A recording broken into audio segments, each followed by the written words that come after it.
আজাদ, চট্টগ্রামে তো ভূমিধসের সতর্কতা জারি হয়েছে।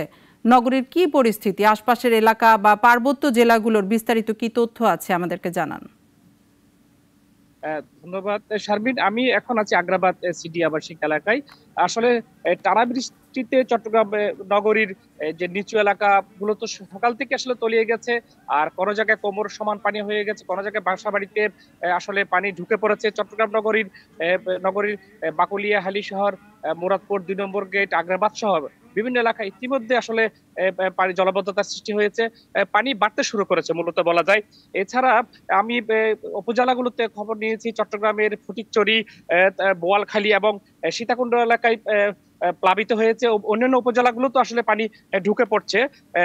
আরেকটি বিষয় যে চট্টগ্রাম নগরীর যে জলজটের কারণে আসলে প্রচন্ড রকম যানজটের সৃষ্টি হয়েছে। নগরীর বিভিন্ন এলাকা এখন আসলে যানজটে পরিণত হয়েছে।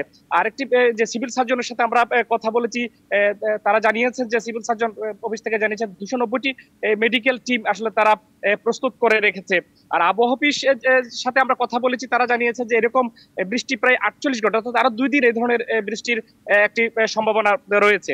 আর আবহাওয়া অফিস আসলে পাহাড়ে সতর্কতা জারি করলো। এখনো পর্যন্ত আমরা যেটা দেখেছি, এখনো পর্যন্ত আসলে পাহাড় থেকে যারা ঝুঁকিপূর্ণভাবে যারা বসবাস করে, বিশেষ করে চট্টগ্রাম মহানগরীর 16টি পাহাড় আছে আসলে ঝুঁকিপূর্ণভাবে, এখানে হাজার হাজার মানুষ বসবাস করে, কিন্তু এখনো পর্যন্ত তাদেরকে সরিয়ে নেওয়ার কোনো ব্যবস্থা আমরা আসলে নিতে দেখিনি। আর সবকিছু মিলিয়ে আসলে চট্টগ্রামে একটা আতঙ্ক আছে সবার মধ্যে, কি পরিমাণ আসলে পানি বাড়তে পারে। কারণ কাপ্তাই হ্রদের পানি যদি বাড়ে, সেক্ষেত্রে চট্টগ্রামে একটা ভয়াবহ জলজট সৃষ্টি হতে পারে। আমাদের এখানে চট্টগ্রামে আমরা যারা পার্বত্য এলাকার আমাদের প্রতিনিধিদের সাথে আমার কথা হয়েছে, তারা যেটি জানিয়েছে যে ওখানকার পার্বত্য এলাকার খাগড়াছড়িতে জলবদ্ধতা সৃষ্টি হয়েছে, যেখানে আগে এই ধরনের হয়নি।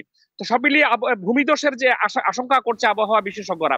তো চট্টগ্রামে এখন যে পরিস্থিতি, পানি আসলে বাড়ার মধ্যেই রয়েছে আসলে। এই ছিল আমার কাছে চট্টগ্রাম থেকে সর্বশেষ।